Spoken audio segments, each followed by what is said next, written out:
is melting and coming and going as it does every year in about a normal way. Now, you got to wonder, maybe you have, if Coleman's right and this is bad science, how in the world did that get started and believed?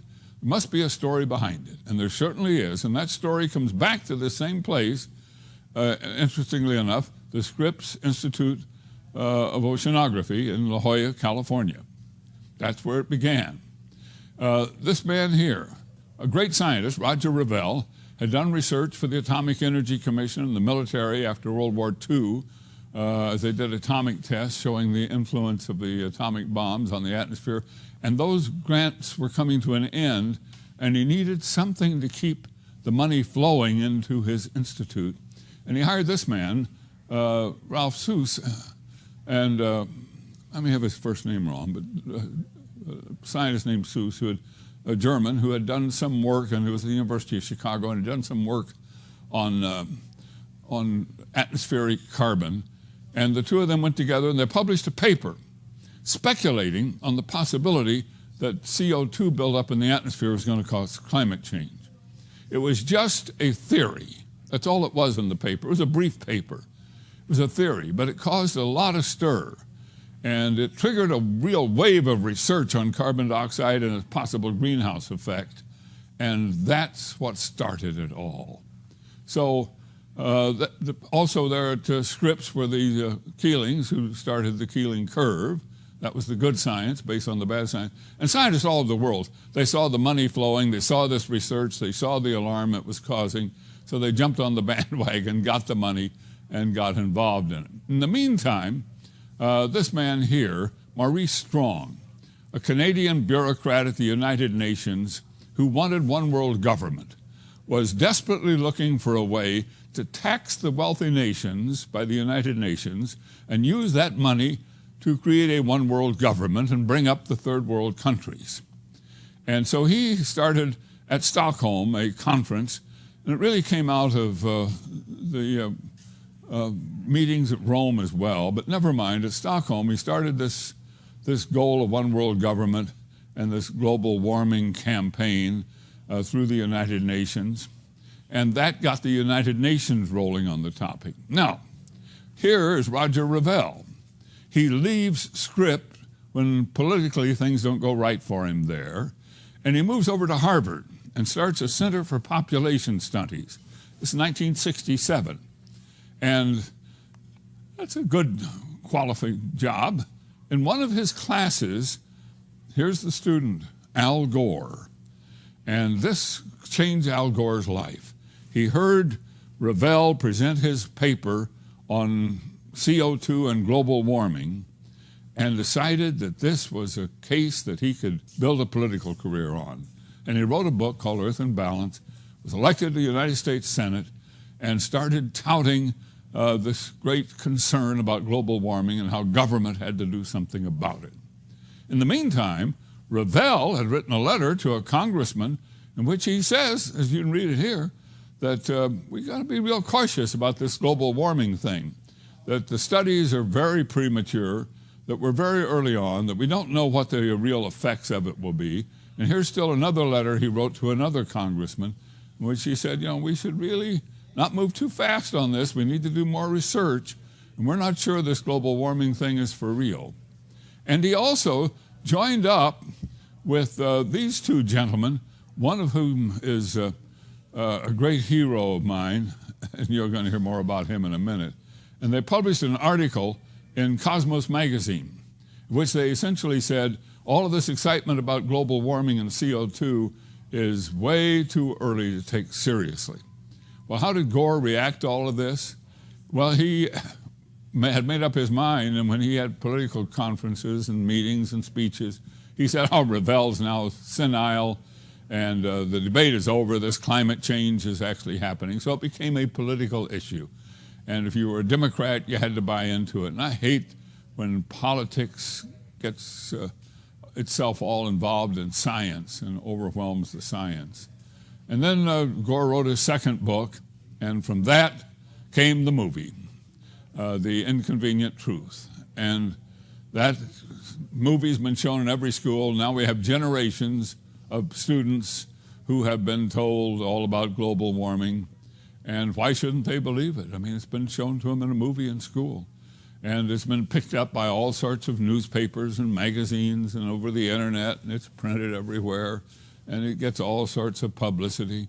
And the UN has sponsored its conferences all over the world, important conferences. And if you're a scientist and you write a paper about global warming, you get invited to go to these conferences on the government's money and deliver your paper, and you become well-known, famous, et cetera, and have a great career. And it drives me nuts. And even the National Weather Service, NOAA, the National Oceanographic and Atmospheric Agency, the head of the Weather Service, has climbed aboard and promotes the global warming. And all in all, you listen to all these people, they'll tell you we're having this incredible heat wave. And sure enough, when it was all said and done, Inconvenient Truth won itself an Oscar. And then Al Gore and the head of the UN's Committee on Climate Change, the UN IPCC, won the 2007 Nobel Peace Prize. Well, then people like me who knew that this science was bad began to try to organize, and we started a petition project where over 30,000 scientists signed this petition. People with real credentials said, this isn't so. Carbon dioxide is not causing greenhouse global warming.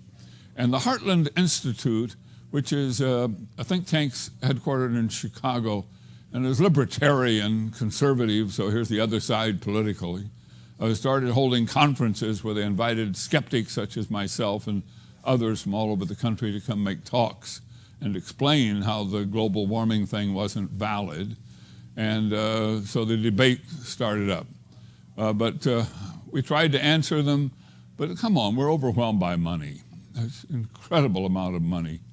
And this whole heat wave thing is just manufactured. Here are some of the people who are doing it. This man headed up the East Anglia University Climate Center in England. This man here is Michael Mann, who created that hockey stick chart.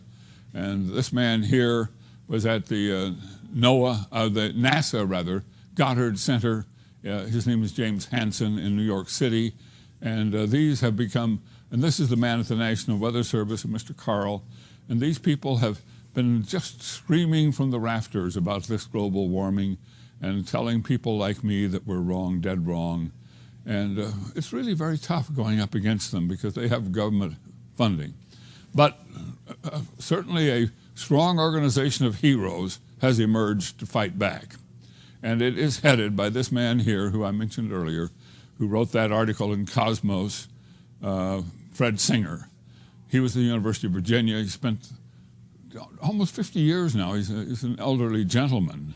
And he has spent all this time battling to put down this bad science of global warming. He has started the non-government panel on climate change and has written books about it. This man here, a hero of mine, this is one of the young scientists who has really put his funding and career in jeopardy by coming out opposed to global warming. He's Dr. Willie Soon of the Smithsonian Observatory at Harvard, and he's developing theories about, he's written a couple of great papers showing how the CO2 global warming thing is not real, and he's working on other theories. This is one of the great scientists, Richard Lindzen, a PhD, who is at the Massachusetts Institute of Technology, and he has written numerous papers and spoken at meetings, a real hero of mine.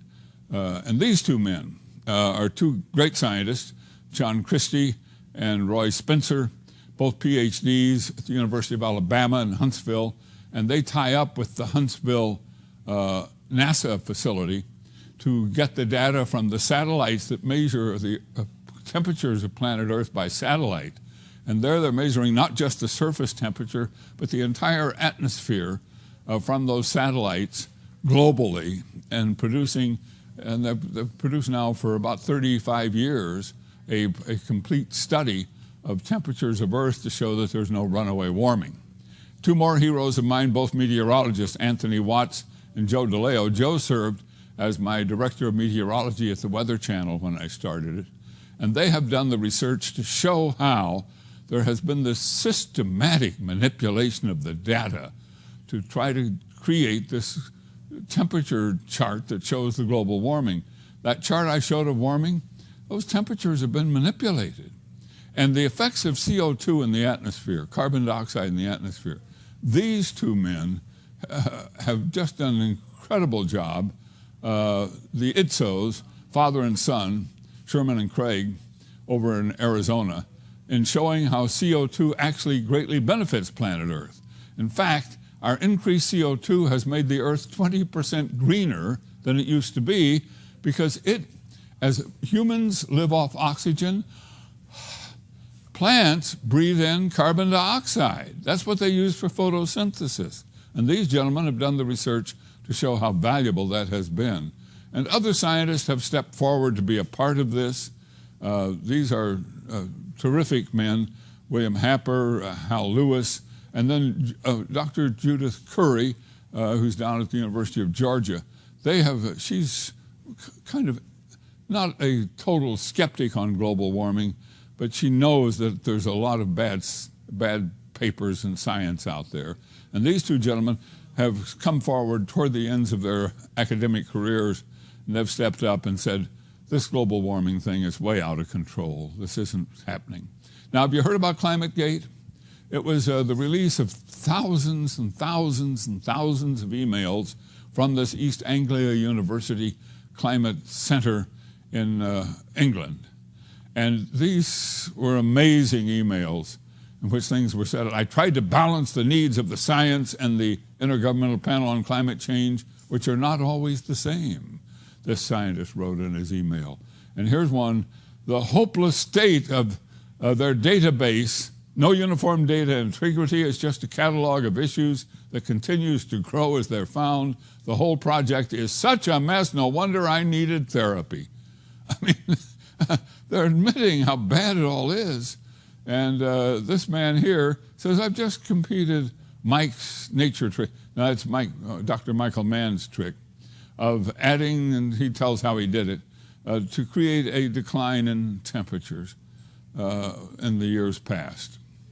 Well, this ClimateGate thing was widely covered in the world press in England and across Europe.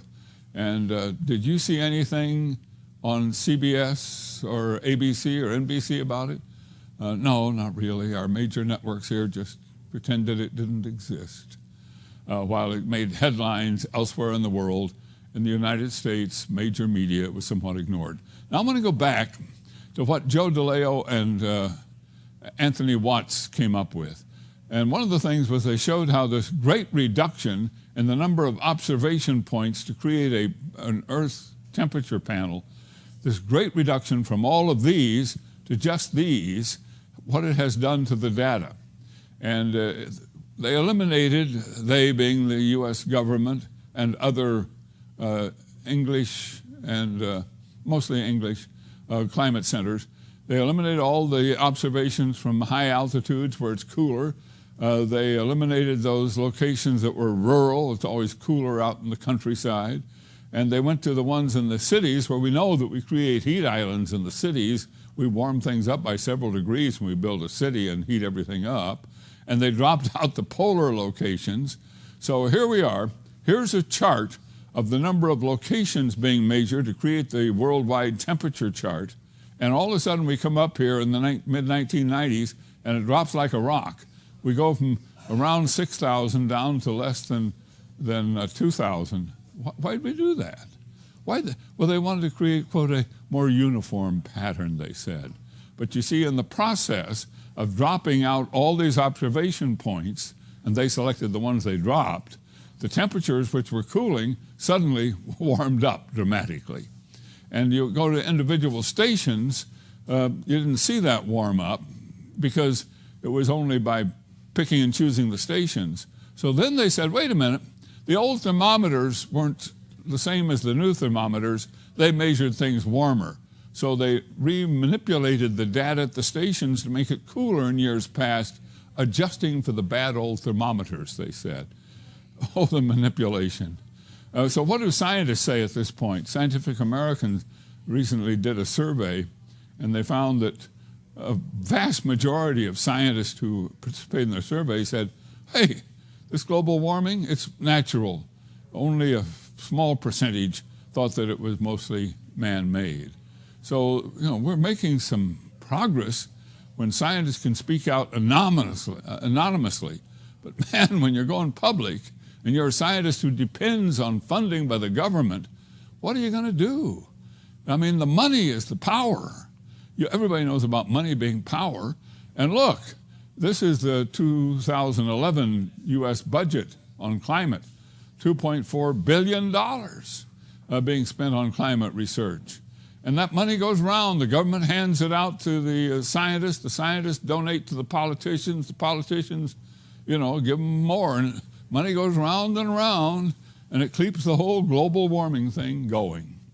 Now, I don't have a problem, and I want to make this perfectly clear, with the politics and the positions of any of these people or any of these organizations. This is not my point. My point is we got some bad science that has become ingrained, deeply embedded, heavily funded.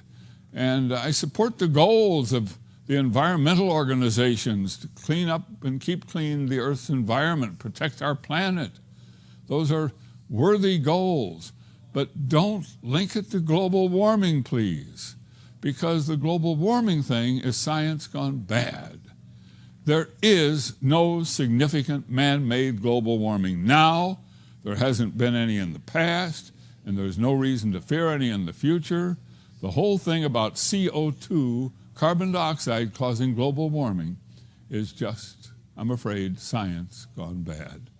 Thank you for listening to what I've had to say. I hope you'll have some of your friends watch this presentation as well.